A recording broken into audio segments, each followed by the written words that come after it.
Some would argue that this planet's rich cultures and languages give each of us our own unique identity. But looking around, from cities to nations to continents, our world is shaping up to be one big neighborhood. For one group of people, there is but only one identity and one trait, one voice and one truth, one heartbeat and one God. And uniting this ever-flourishing family is one gardener, one keeper, spreading the seeds of spirituality and watering all with God's grace. One man who walks day and night to every corner of the world to embrace every beloved soul and gather all of God's seeds. Hazrat Mirza Masroor Ahmad, Khalifatul Masih V, the successor to the promised Messiah ﷺ, and source of the same light as the Holy Prophet Muhammad ﷺ, now visiting the far east of our small world once again. Join us in this special series for the incredible journey of Hazrat Khalifatul Masih to the nations of Singapore and Australia, and let us bring you closer to the far side of the world.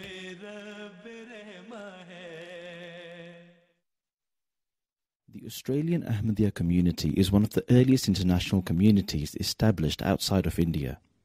Hazrat Musa Hassan Khan Sahib was the first Australian to enter the fold of Ahmadiyya in 1903. The community has grown since then, establishing centres across Australia and becoming an integral part of Australian society. The first Ahmadiyya mosque in Australia was set up in Sydney, called the Badal Huda Mosque, which was to serve as the headquarters for the community.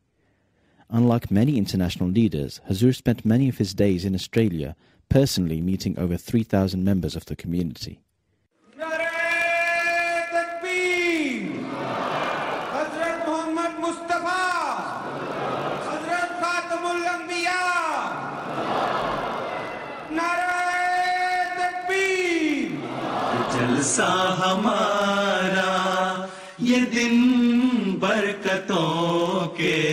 The arrival of Hazrat Khalifatul Masih in Australia was the perfect opportunity to hold one of the key events in the Ahmadiyya calendar, the National Annual Convention, otherwise known as the Jalsa Salana. The convention was to be attended by more than 4,000 members of the community from in and around Australia, and it was to last 3 days. Prior to the Jalsa, Huzur inspected the infrastructure and organizational setups for the Jalsa on the 6th of October, with key attention paid to the welfare and care of the guests who were to come from far. The promised Messiah ﷺ has laid incredible importance on the good care of guests. In the early days of Ahmadiyya, the promised Messiah ﷺ would at times care for the guests himself, sacrificing his own comforts for the sake of his guests. Following suit, Huzur inspected all aspects of Jalsa preparations and officially inaugurated the Jalsa and addressed the workers and volunteers directly, and advised them to conduct their respective duties with kindness and compassion. Huzur said that no task ought to be considered insignificant or ordinary, rather each and every assigned duty was of importance. Huzur said that as those who attended the Jalsa were deemed as guests of the promised Messiah ﷺ, they should all be treated in the best possible manner. Huzur said that non-Ahmadi guests were always impressed by the high moral standards and service of Ahmadis. Huzur addressed the gatherings at Badal Huda Mosque on all 3 days, starting with inaugural prayers and the raising of the Lawai Ahmadiyyat and the Australian national flag.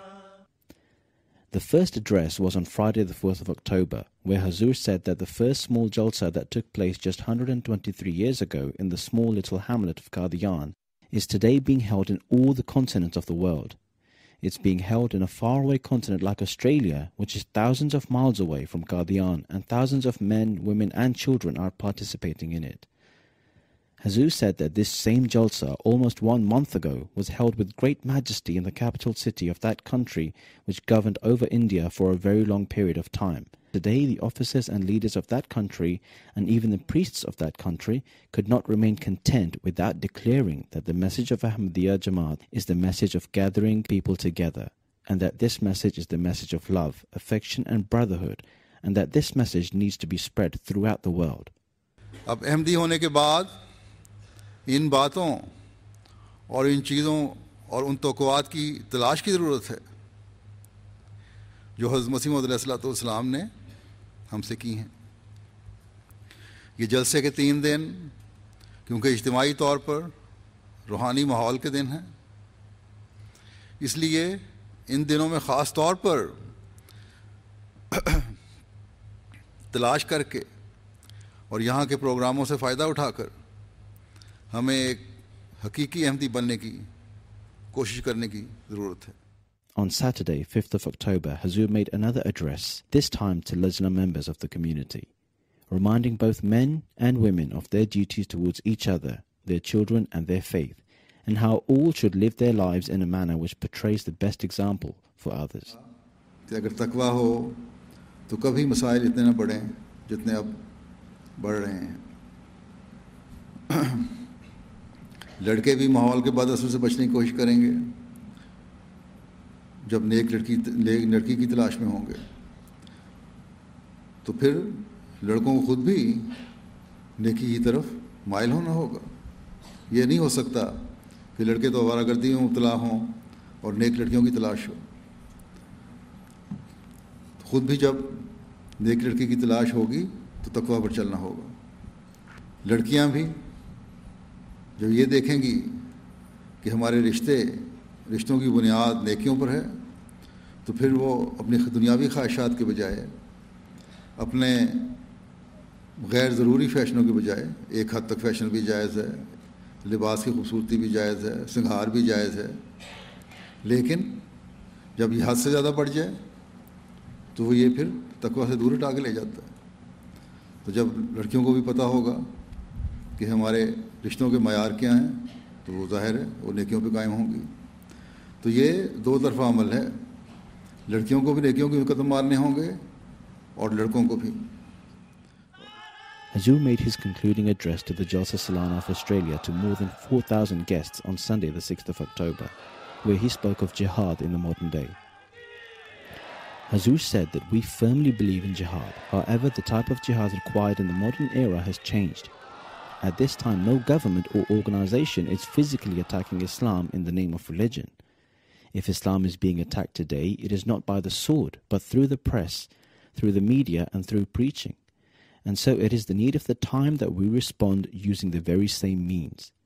That is what the promised Messiah ﷺ taught, to fight with our pens and not with our swords. पर ये वाज़ेह होना चाहिए कि इस्लाम की तरक्की अब खिलाफत के साथ वाबस्ता है, ना कि किसी मौलवी और किसी ग्रोह या किसी हुकूमत के साथ. बस यही वजह है कि आज अल्लाह ताला ने जमात अहमदिया को दुनिया का रहनुमा बनाया है, जो हकीकी इस्लाम पेश कर रही है, जो ख़ातमुल खुलफ़ा के बाद अल्लाह ताला के वादे के पूरा होने की शर्त को पूरा होते देख रही है, जो इनफरादी और इज्तिमाई इबादतों में भी तरक्की कर रही है और रूहानी और माली कुर्बानियों में भी आगे बढ़ रही है, माली और जानी कुर्बानियों में भी आगे बढ़ रही है और इताअत के आला नमूने भी दिखा रही है. अल्लाह ताला ने हज़रत मसीह अलैहिस्सलाम से जो वादा फरमाया था उसकी शर्तें पूरी करने वाले तो पैदा होते रहेंगे इंशाअल्लाह ताला.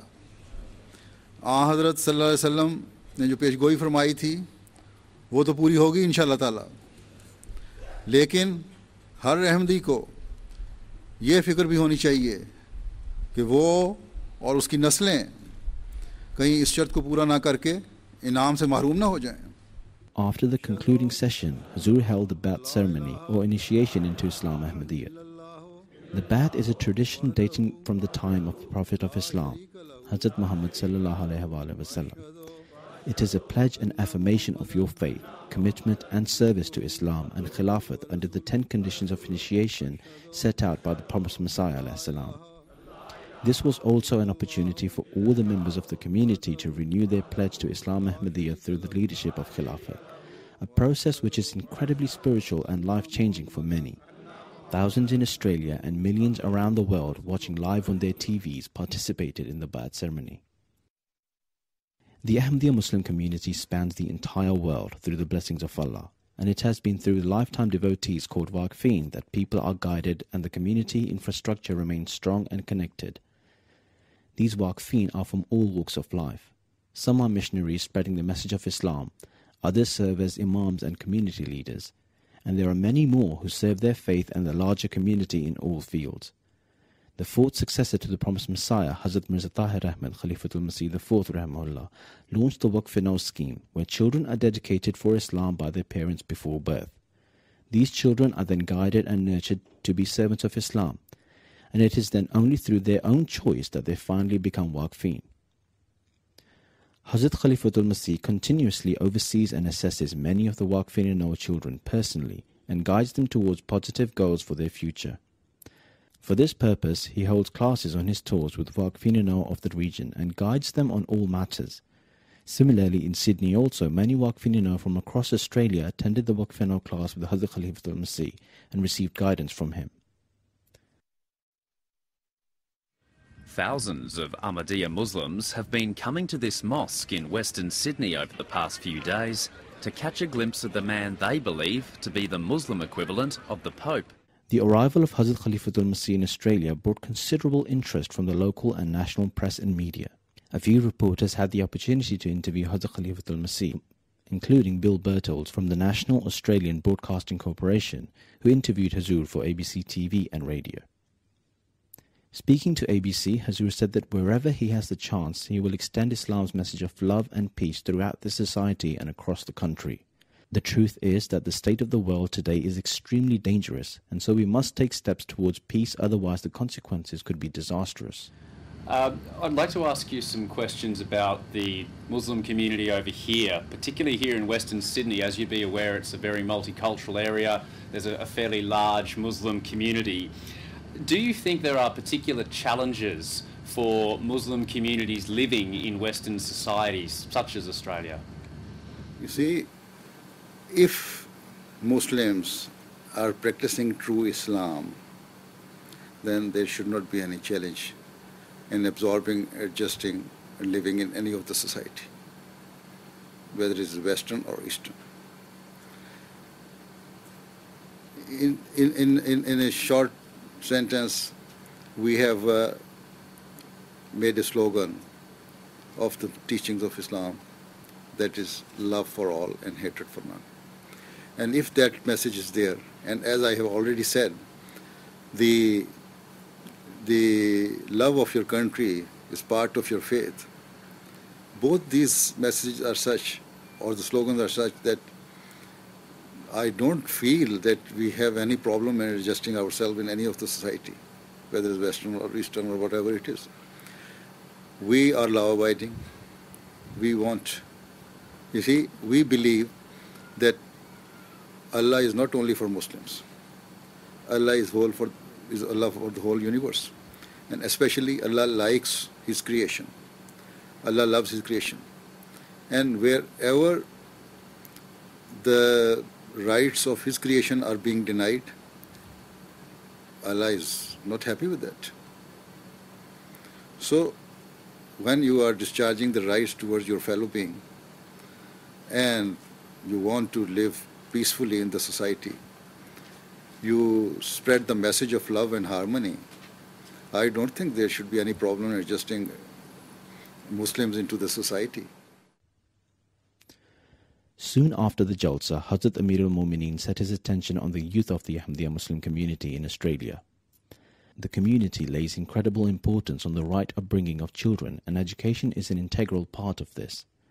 For this purpose, there are Ahmadiyya Muslim student associations around the world that endeavor for the general educational uplift of men, women, boys and girls to pursue higher education and to provide them guidance on careers and research.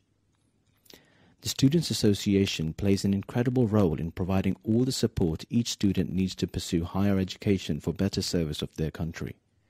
Huzur sat down and gave considerable time to both men and women. PhD and research students gave presentations on their topics of study. Huzur gave other students the opportunity to ask questions and inquired from many others on their educational pursuits and gave his guidance. The Holy Prophet of Islam ﷺ gave immense importance to education, and the Quran has made it compulsory for all men and women, young and old. In today's world of economic and political turmoil, the example of the Khalifa of Islam is unparalleled and unseen. Here is an international spiritual leader who not only has genuine concern for the education of all the members of the community, but is actively involved with all student associations around the world and constantly urges students to reach the highest stations of professionalism in all fields.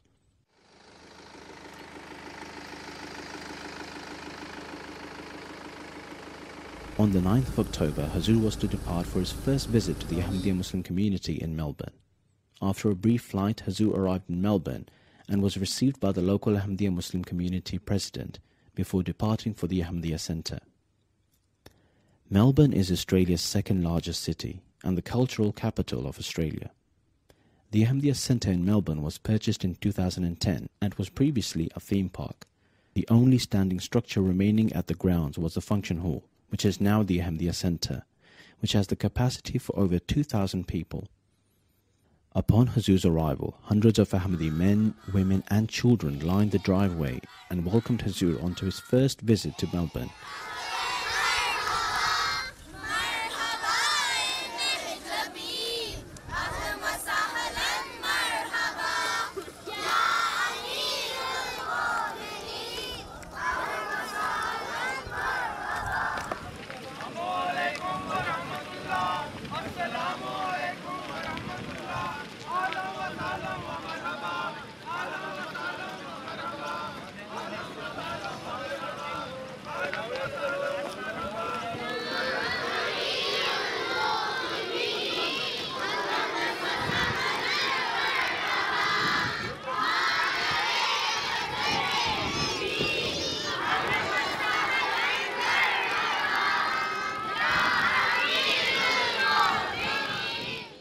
After arrival, Huzur led the Zuhur and Asr prayers.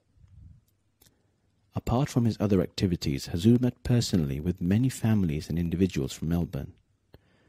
On the 11th of October, Huzur officially inaugurated the Ahmadiyya Centre in Melbourne and delivered the Friday sermon where he said that those of us who claim to be in the path of the promised Messiah ﷺ need to self-analyze as to how much are we fulfilling the objective of his advent. He said that faith is strengthened by perfect belief in God, but there is too much reliance on worldly resources. Today, reliance on God has become secondary while the importance of worldly people and worldly matters have become foremost. If we have not recognized the being of God as it is due even after taking bath, then it is of no value to call ourselves Ahmadi. If we today please our worldly masters more than God, then we do not fulfill the objective of the advent of the promised Messiah ﷺ. The same day, a reception was held in Huzur's honor, where he delivered a keynote address to a gathering of more than 100 distinguished guests. Before the event, a few officials had the honor of meeting Huzur, including Major General Paul McClackham, the senior-ranking military officer in Victoria, the Honourable Anthony Byrne, and the Honourable Judith Grayley.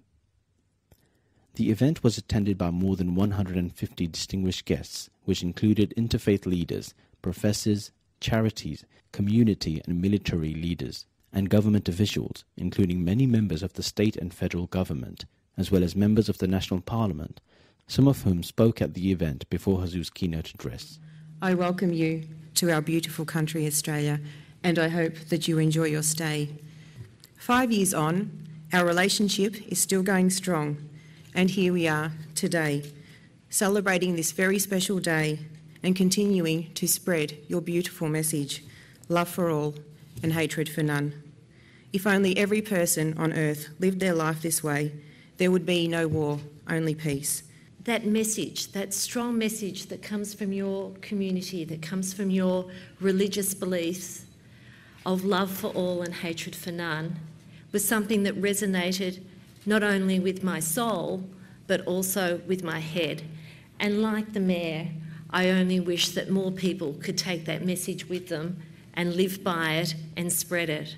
So I'm very pleased to welcome you on behalf of every member of the local community here tonight. We are particularly impressed with the members of the community in our area and our region who reach out to us in a spirit of your faith and a spirit of your teaching and your preachings to reach out to extend their hand in faith to us so that we can come together to create a meaningful dialogue, a dialogue that will result in deeper understanding. And if I can use Your Holiness, the example of your local community, the work that they do in trying to reach out to us and the works that they do to benefit of the community in keeping with your teachings do great credit to you and to the people that follow your faith. And so to be associated with Of course, your religion, especially your emphasis on love for all and, of course, hatred for none, is something that is integral to the success of our society and success of humanity. So welcome to Australia. We're delighted to be able to be a part of this reception. And, of course, I'd like to extend the greetings of the Premier, who also is unable to be here today. And on behalf of the State Government, I'm delighted to be here in his stead. Thank you very much.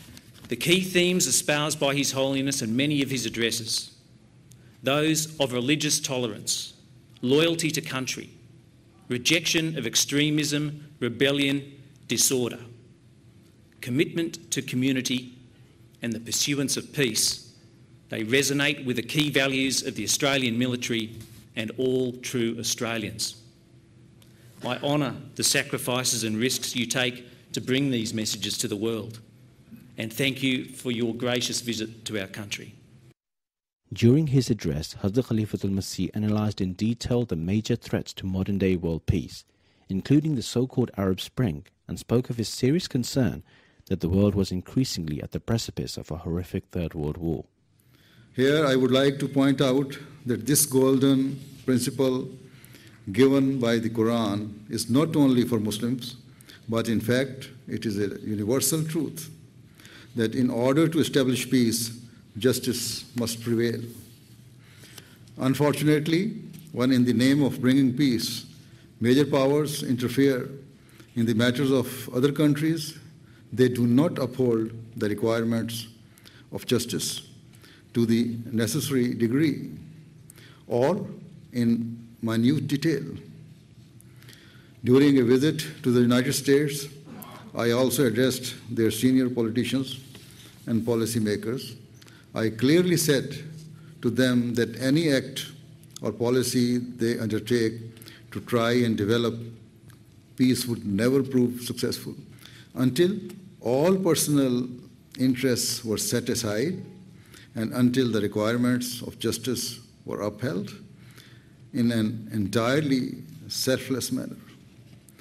I loved it. I can see why he's a leader of world peace, because he said exactly what I wanted to hear, and he touched on the countries and the problems of the world, and I can see why he is getting on with the heads of governments of other countries, and I wish all Islam leaders were like that, and we wouldn't have any trouble in the world.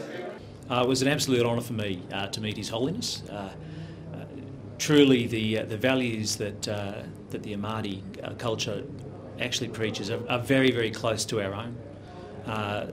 The love for all, hatred for none is a fantastic message, and it's something that the entire community should embrace.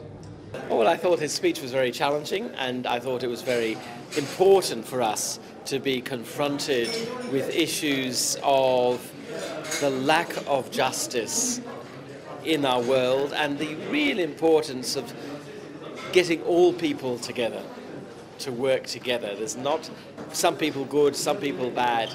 We must always work together. And I thought that was the message that I took out of what he was saying. It seems like after seeing His Holiness that there's been a special seed of peace sown in Melbourne. What His Holiness spoke about as far as Syria is concerned is of world importance, and fortunately there's someone like him to say it to world leaders, to politicians, to get their attention, because someone has to get their attention, and he lives it. It's inspirational. I actually had an opportunity to go up to him and have a little chat with him. I asked a specific question about interface and peace building, and what he told me was very inspiring. Do you want to know what he told me? He said, peace begins with you. Peace begins at home. If you have peace in you, it means that you are projecting peace. And if every one of us had peace, it means that we'll be projecting peace to each other. That was very fundamental. That was very key to me. Just like Sydney, Huzur also held Waqf classes for boys and girls in Melbourne. Earlier the same day, Huzur visited a few landmarks around Melbourne, including the sky-high view 2,000 feet above sea level from Mount Dandenong. Later in the evening, Huzur visited a bird park in the Dandenong Ranges, where he enjoyed feeding parrots and sulphur-crested cockatoos. These birds are naturally curious and very intelligent, and so are not shy to perch on shoulders and eat from hands. In the wild, when these birds feed on the ground, there is always one bird perched high on a tree, keeping a lookout for predators. In the wild, these birds can live up to 40 years. Some birds have even lived up to 70 years in captivity. The next day, Huzur held classes with students from Melbourne and advised them on various matters concerning their education. Huzur's blessed tour of Melbourne had come to a close, and on Monday the 14th of October, Huzur departed for Sydney. The Melbourne community gathered outside the Ahmadiyya Centre on a rainy morning to bid farewell to their Khalifa.